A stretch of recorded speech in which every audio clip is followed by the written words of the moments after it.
Dengue রোগীর ক্ষেত্রে কিন্তু সিবিসিতে বেশ ভালো রকমের একটা চেঞ্জ হয়। জ্বরের শুরুর দিকেই দেখা যায় যে ইএসআরটা কমে আসছে, হিমোগ্লোবিনটা বাড়ছে, ডাব্লিউবিসি কাউন্টটা কমে যাচ্ছে, প্লাটলেট কাউন্টটা শুরুর দিকে নরমাল থাকে। সাধারণত দেখা যায় যে ৫ থেকে ৭ দিন পরে এসে ক্রিটিক্যাল ফেজে যাওয়ার আগে প্লাটলেট কাউন্ট হঠাৎ করে কমা শুরু করে। এটা হচ্ছে ডেঙ্গু রোগীর ক্ষেত্রে। আর ওইদিক থেকে চিকুনগুনিয়া দেখা যায় যে সিবিসি অলমোস্ট নরমাল থাকে। সেরকম কোনো হিমোগ্লোবিন বা ডাব্লিউবিসি কাউন্ট বা প্লাটলেট কাউন্টে তেমন চেঞ্জ নাই।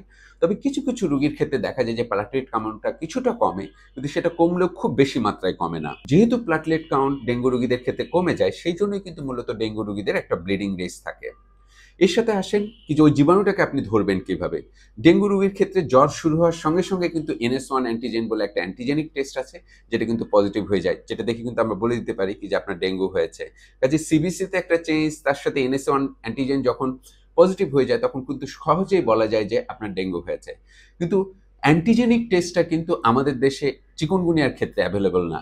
বাহিরের দেশে ইভেন ইন্ডিয়াতেও কিন্তু অ্যান্টিজেন দেখার একটা সুযোগ আছে। আমাদের দেশে কিন্তু চিকুনগুনিয়ার ক্ষেত্রে এরকম অ্যান্টিজেন দেখার সুযোগ পায় না। কাজেই কোনো একটা জ্বর হয়েছে, তার সাথে প্রচণ্ড রকমের ব্যথা আছে, সিবিসিতে তেমন চেঞ্জ নেই, NS1 অ্যান্টিজেন নেগেটিভ, ডেঙ্গু না, এটা যদি আমরা ভাবতে পারি তাহলে কিন্তু আমাদের ভাবতে হবে যে এই রোগীটার হয়তো চিকুনগুনিয়া হয়েছে।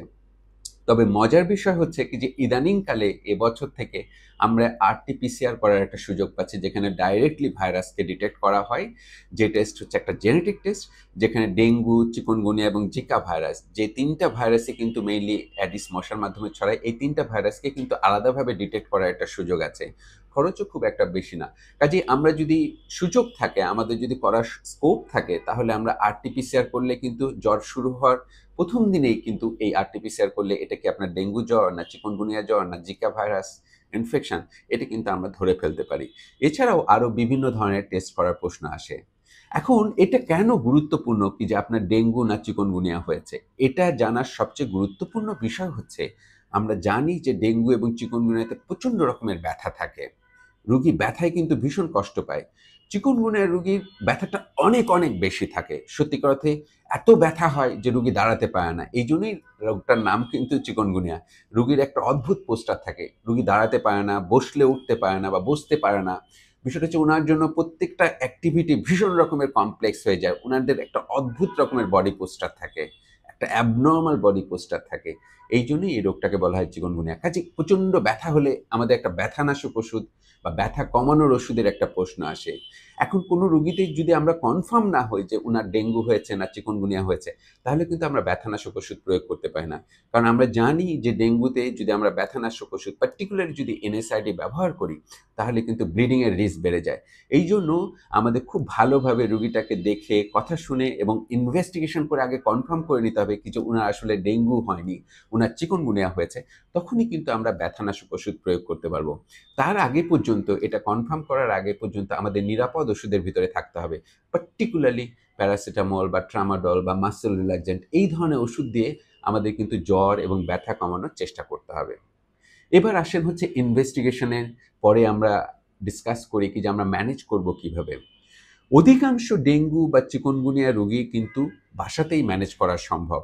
তবে ডেঙ্গু রোগীদের কিন্তু জটিলতা হওয়ার একটা আশঙ্কা থাকে। অনেক ডেঙ্গু রোগীকে কিন্তু ভর্তি হওয়ার প্রশ্ন আসে। আমাদের ডেঙ্গু রোগী দেখার সময় ওয়ার্নিং সাইনের কথা ভাবতে হবে।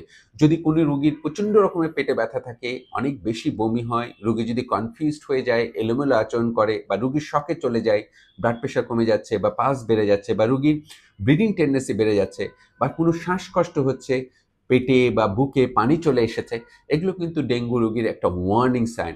সেক্ষেত্রে কিন্তু দ্রুত হাসপাতালে ভর্তি হওয়ার প্রশ্ন আসবে এবং ইমিডিয়েটলি চিকিৎসা না নিলে কিন্তু রোগীর মৃত্যু হওয়ার সম্ভাবনা অনেক, অনেক বেড়ে যাবে।